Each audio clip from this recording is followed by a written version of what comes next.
ईश्वराय वरदाय सुरप्रियाय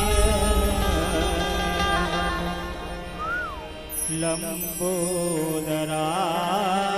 सकलाय जगद्धिताय श्रीनागाननाय श्रुतियज्ञ विभूषिताय गौरीसुताय गणनाथ नमो नमस्ते। श्री राम राम रघुनंदन राम राम श्री राम राम भरताग्रज राम राम श्री राम राम रणकर कश राम राम श्री राम राम शरणं भव राम राम राम कथा रस रसिक प्रभु शंभुनाथ हनुमान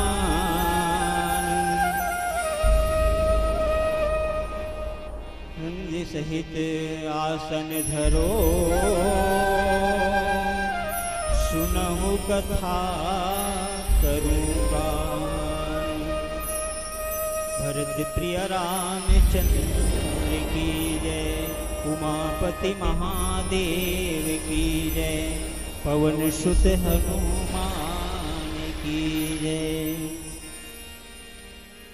परम श्रद्धेय भगवत कथा प्रेमी रामायणी भैया हो माता हो, बड़ा ही खुशी की बात है कि आज हम सबला आपके पावन ग्राम दरगाहन में भैया उमेश यादव के यहाँ पुत्री प्राप्ति के उपलक्ष्य में और वो पुत्री के नामकरण संस्कार षष्ठी के उपलक्ष्य में हम सबला भगवान के गुणानुवाद गाय के भगवान की सत्संग करे के ये पावन अवसर हमला प्राप्त हुए है। हमन भाग्यशाली है। काबर बड़ा भाग पाई सत्संगा, सत्संग के प्राप्ति होना, चाहे हम कथा ला कहन हम लोग केहेल मिले, चाहे सुनेल मिले, चाहे गायल मिले, ये सत्संग है और ये सत्संग आसानी से नहीं मिलेगा। तो हमन तो भाग्यशाली हैं, हमर से ज्यादा भाग्यशाली आप सब हो जो नीचे में बैठे हुए हो। सुनो काबर एक विचार करके देखते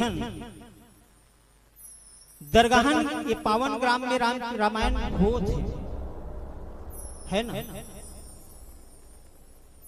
भले घर में होते उमेश भैया के, लेकिन गांव में तो खुला जगह में होते ना,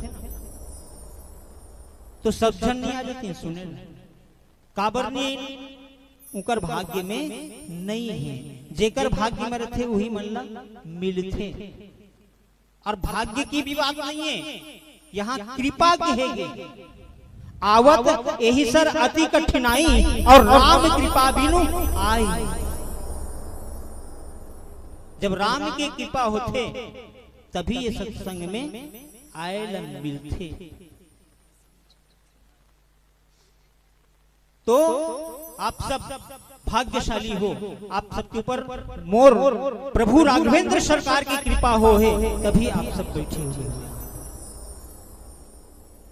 आओ बालिका की जन्म है तो एक बालिका के ही जन्म के कथा ला सारांश, काबर ज्यादा लंबा कहे के समय नहीं है। काबर हमारे बाद एक मंडली और बैठे हुए हैं अभी, और वैसे अध्यक्ष महोदय के कहना है कि रात्रि में बाहर के कार्यक्रम है, तो ज्यादा लंबा नहीं, सार अंश लूं, ज्यादा विस्तृत नहीं करो। माता पार्वती के जन्म ला। आओ आप सबके बीच टूटी फूटी भाषा में आपे मन के द्वारा जो सुने हो वैसने ही आपला परोसे के प्रयास करता हूँ। मोर से जो भी गलती हुई, जो भी त्रुटि हुई, आप सब सुधार। पूज्यपाद गोसाई जी महाराज कथे कि सदा सुमन फल सहित सब द्रुम नव नाना जाति, प्रकटी सुंदर शैल पर मणि आकर बहु। जब पार्वती के जन्म हुई कहां? हिमांचल के यहाँ, हिमांचल पर्वत के यहाँ, पर्वत की पुत्री है तेकर सिद्धि नाम पार्वती। पर्वत के यहाँ जन्म हुई और जब जन्म हुई तो सदा सुमन फल सहित सब द्रुम दौ नाना जाति। काबर कहे गे लाई हो कि जगदम्बा जहां अवतरी सो पुरवरण की जाए, रिद्धि सिद्धि संपत्ति सुख नित नूतन अधिकाई। जहां जगदम्बा के जन्म होते, जगदम्बा मतलब कन्या, कन्या तो है ना। जगदम्बा कौन है? माता दुर्गा, वही माता गौरी कथन, वही माता सीता भी कथन है ना। वो जगदम्बा कौन है?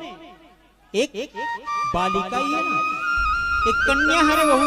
नवरात्रि में तुम नौ जन कन्या, कुमारी कन्या ला नौ कन्या भोजन कराथो नहीं वो तो का मानथो?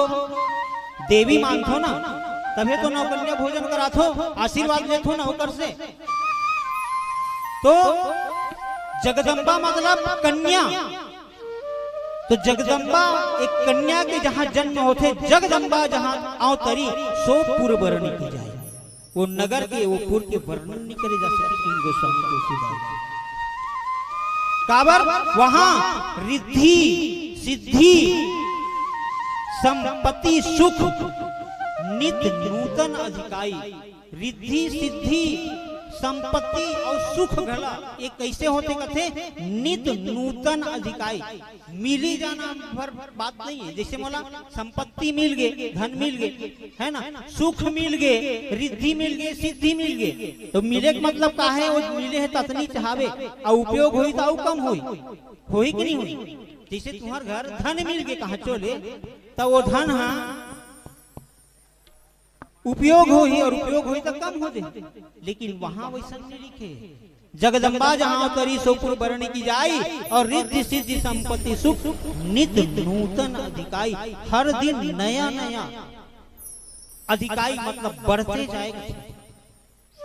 ऐसे फल मिलते कन्या के जन्म। ये मैंने कहा भाई गोसाई जी महाराज ये रामायण में लिखे हुए और यहाँ भी लिखे, आप देख सकते हो। ये जो दोहा भी पढ़े सदा सुमन फल सहित सब द्रुमदव नाना जाति, एक और ऊपर की चौपाई आप पढ़ के देखिए का लिखे हैं।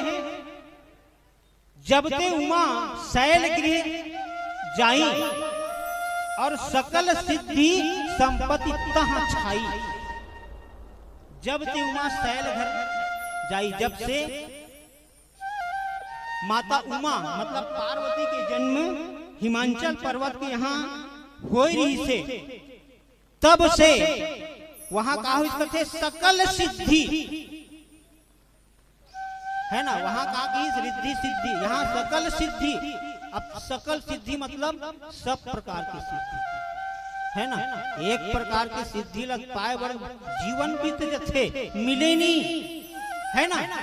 तो यहाँ सकल सिद्धि के बात है। अब सकल सिद्धि में केठन सिद्धि आते जाना तो दाई हो। सिद्धि के प्रकार के केठन होते बताओ? एको जन जाना तो हाथ उठाओ। केठन सिद्धि होते नहीं जानो कोई? 8 सिद्धि बताए गए हमारे पुराण में। के सिद्धि 8 सिद्धि, 8 प्रकार के सिद्धि। और उस सिद्धि के नाम का है अनिमा, महिमा, गरिमा, प्राप्ति, प्रकाम्य, इसित्व और वसित्व। ये 8 प्रकार की सिद्धि है। अब 8 प्रकार की सिद्धि मालूम है इस संसार में कौन ला प्राप्त हो है? सुने हो सब याद नहीं आती। कुल न मिलिस 8 सिद्धि, अष्ट सिद्धि नवनिधि के दाता। कथन नाम असवर दीन जानकी माता। कुल न मिलिस हनुमान जी महाराज, अष्ट सिद्धि नवनिधि के दाता है और देने वाला है। और ये वरदान कहाँ से मिले हैं हनुमान जी महाराज ला? असवर दिन जानकी माता, माता जानकी दे है वरदान। तो अष्ट सिद्धि के वरदान देने वाला है माँ जगदम्बा। वो जगदम्बा के अवतरण आज एक घर में। अब विचार करन दाई हो, ऐसा सिद्धि के देने वाली सिद्धि दात्री माता कन्या के रूप में अवतरित होते, ऐसा पुण्य कब प्राप्त होते? ये ऐसे नहीं, एक लिए तपस्या करे लगता। एक घर में कन्या के जन्म आ है तो ओकर माता पिता मन तपस्या करीन हुई नहीं। माता तो तपस्या करते आप सब जानते हो। 9 महीना 10 महीना ले वो शिशु अपन गर्भ में अपन पेट में रखते नान मन तपस्या नो। पार्वती माता ला पाए बर हिमांचल और मैना घल तपस्या कर। भले रामायण में नहीं लिखे, रामचरितमानस। हिमांचल और मैना एकर पहली एक जन पुत्र रही। कोई जानतो का हिमांचल और मैना के पुत्र के नाम? का नाम रही हिमांचल के पुत्र के? जाना हो तो कोई भी बता दो बाद में, या तो अभी बता सकते। एक पुत्र रही से हिमांचल और मैना के, और खुश रही से, कोई और गिलानी रही से, ऐसे बात नहीं है।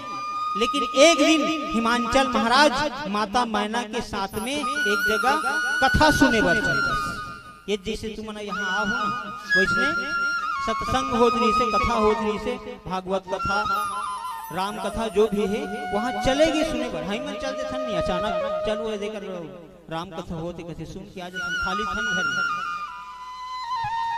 और कथा सुने बर गिन तो वहाँ उमल सुने मिली। अभी जिससे मैं कहे ना, बेटा भाग्य से मिलते और बेटी सौभाग्य से मिलते, बस उकर दिमाग में बैठे हमारे को जन बेटी नहीं, हमूल बेटी चाहिए। अब हिमांचल के गुरु ब्रह्मा जी के पास में चले गए कि महाराज हमार बेटा भर है एक जन, हमूल बेटी चाहिए, उपाय बता दो। ब्रह्मा की क्या हिमांचल है पर्वतराज तपस्या करने लगे। ऐसे नहीं काबर 100 पुण्य होना चाहिए। तो एक ही उपाय है, तपस्या करवा पति पत्नी दोनों जन तप करे है हिमांचल मनहा, हिमांचल और मैना। और मिलते कहाँ? हिमांचल के मतलब निकाल के देखो आप। हिमांचल का है पर्वत, और पर्वत ला वेद कहेगे है, वेद की तुलना करेगे है। काबर करेगे है? पर्वत आप जानते हो कहाँ रहते? दाई जमीन में रहते, नीचे में है ना। और छूथे काला आकाश ला, वैष्णव वेद भी है। वेद कि जो ज्ञान है वो परमात्मा तक पहुंचने वाला है, आत्मा से परमात्मा तक पहुंचाने वाला वेद। तो ये पर्वत पिता में ऐसे गुण होना चाहिए। और मैना नाम से ही आप जान सकते हो, मैं ना, जहां मैं नहीं है वही मैना है। मैं मतलब अहंकार अभिमान नहीं होना चाहिए। पहली ये पार्वती दक्ष के पुत्री रही, दक्ष प्रजापति के पूर्व जन्म में सती रही तो, और दक्ष अभिमानी रही भयंकर। और जब सती की मरे के समय ऐसा सती मरत हरिशन बर मांगा और जन्म जन्म शिव पद, तो वही मरते समय अपन आप जब योग अग्नि में भस्म करिस, वो समय में स्मरण कर रही सोहा कि हे प्रभु, हे विष्णु, हे विधाता, मोला कतनो जन्म देवे, लेकिन मोला और जन्म में कभी भी दक्षसन पिता मत देवे। दक्षसन अभिमानी पिता मत देवे, भले पत्थर सन पिता दे देवे, लेकिन दक्षसन ज्ञानी और अभिमानी लंगोट पिता के रूप में मत देवे। और भगवान से वरदान मांगे ऋषि की, हे प्रभु जन्म जन्म शिव पद अनुरागा। इस संसार में मोला जब जब जन्म मिले, हर जन्म में शिव के चरण के अनुरागी बनो, केवल शिव ही मिले मोला पति के रूप में। ये वरदान मांगे ऋषि। ये वही पार्वती जे आज हिमांचल के घर में चल गए। माता ही पिता हिमांचल और माता मैना, मतलब बिल्कुल अहंकार नहीं। जहां अहंकार नहीं रहा है ना, वहीं जगदम्बा अवतरित होती है। बकरे ने मैं कहा, बकरे ने मैं कहा तो रोज कटाया शीश। बकरा जानता नहीं तुम कैसे कथे छेरी मैं ऐसे नहीं कथे नहीं, और मैं कथे तेरे स्थिति होकर काय स्थिति होते काट दे जाते, बलि दे जाते। बलि देते नहीं हो, सब देवी देवता मानते थे, बलि देते बकरा के, काग देते बलि, बकरा की बलि देते। तो बकरे ने मैं कहा इसलिए कटाया शीश, और मैना ने मैं ना कहा इसलिए मोल हुए 10-20 मोल हुए।